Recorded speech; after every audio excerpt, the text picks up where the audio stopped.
Hello, this is RICKY, the Android guy. Today we're going to be going over two watches that are considered the top smartwatches. I know the Pebble's coming out, guys, don't worry, I'll try to get my hands on that one. But currently, right now, it's going to be between the Sony Smartwatch and the older form factor, Nano. So, just time to go over these just because I've had a lot of requests for this, so just want to finally get this nipped in the bud. First of all, the Nano does not come with the wrist strap, it just is a built clip. So this is just how your Nano comes. It comes in 8 gigs and 16. This is a more premium band. A lot of the cheapy bands really don't feel good from most of my friends that I've asked that own Nanos. So most people go to the premium band, but obviously it's a separate cost, so it does not come with a band. As for the Sony Smartwatch, it does come with a really nice rubber band, doesn't feel cheap, doesn't bother your wrist typically, as well as you can always have the option of adding on your own band. Basically comes to the plate and 2 springs, so you can buy whatever kind of band you want, whether it be metallic or rubberized, and use it.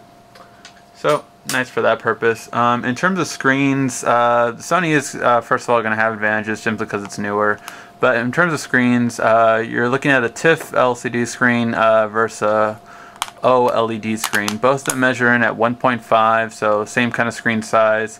One thing I will give the Nano, it's definitely the thinner of the two. In terms of thinness, it's definitely thinner. Now this could be because of the battery life, which I'll go over later, that Sony has and compare it to it, and also, well, no, the OLED would actually be thinner, so no, it would probably be because of battery size, I'm guessing.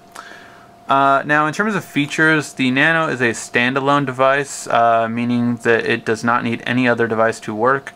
So you have a music player, you have a radio, you have clock, photos, you can even do podcasts, that kind of stuff. So you do have different kind of abilities, so you do not need anything to make it work, with the exception of a headphones, of course, or auxiliary port to listen to. You have a proprietary plug on the bottom, up and volume down buttons, and power, of course. So that's just a typical form factor for the Nano. As far as the Sony Smartwatch goes, you do have a proprietary charger, as I've gone over before, so it is a proprietary charger as well, and that is right here underneath the clip. It'll just charge us right there to those connection points. It comes with the rubberized tip, and that's going to be the basic form feature. Nothing too much other than that.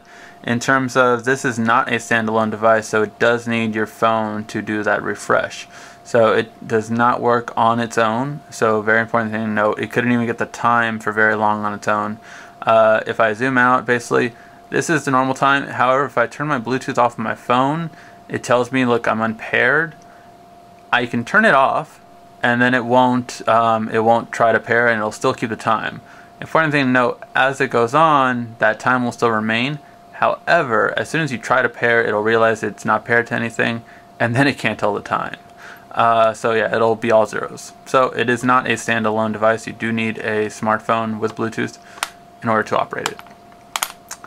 Now, in terms of battery life is going to be very different between the two devices, simply because, again, this is newer and it has a little bit of a thicker form factor.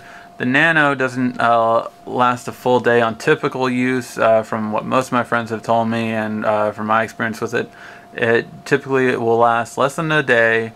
At most, even on Apple's website, they say a full day usage.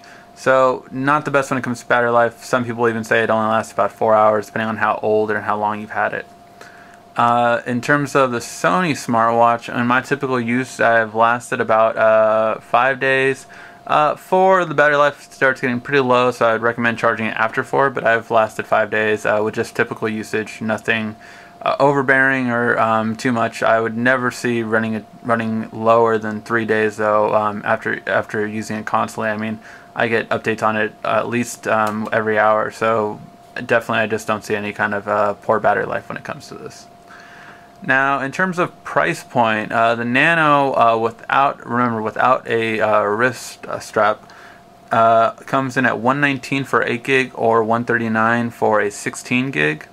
whereas the Sony Smartwatch goes in at a $149 price point. It does come with the strap, so if for a nice strap for the Nano, it would cost you about at least $10 to about 30, so it kind of averages out in terms of price point. But those are the prices. Now, in conclusion, if you're really looking for a smartwatch, and yes, guys, I know you're asking about the Pebble. I will review that as soon as I get it. But until then, these two are the ones that are kind of asking for smartwatches.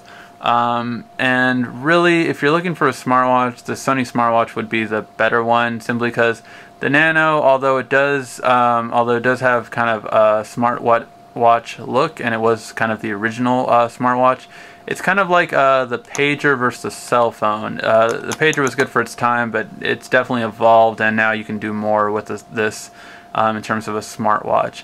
You actually get connected to your cell phone, you have all your notifications, your Facebook, your messages, your calls, everything goes right to this, and it's definitely better as a smartwatch. So if you are looking for a smartwatch accessory for right now, it would be the Sony Smartwatch. Great accessory to go with, and definitely useful. I've enjoyed having it. Alright, this has been RICKY, the Android Guy.